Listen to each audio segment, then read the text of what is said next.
తలుపు తెరవండమ్మా, నేను బయలుదేరిపోయాను. ఇంటికొచ్చి తలుపు కొట్టి మరీ బయలుదేరానని చెప్తున్నావు. సరే ఎలా చెప్తేని? నేను తలుపు తెరవను. డోర్ ది ఓపెన్ మా. షిన్చాన్, రాను రాను నేను చెప్పిన మాట నువ్వు అస్సలు వినడం లేదు. నువ్వు చేసిన తప్పుకి బయట నిలబడాలి. ఎందుకమ్మ ఇంత కోపంగా మాట్లాడుతున్నారు? ఉదయం మీరు డాడీ మొహం చూసి లేచారా? నిన్ను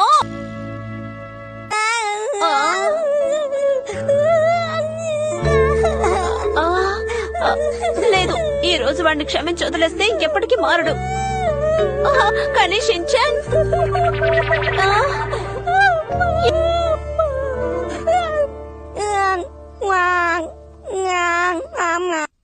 చాలమ్మా, ఇంక ఏడలేను.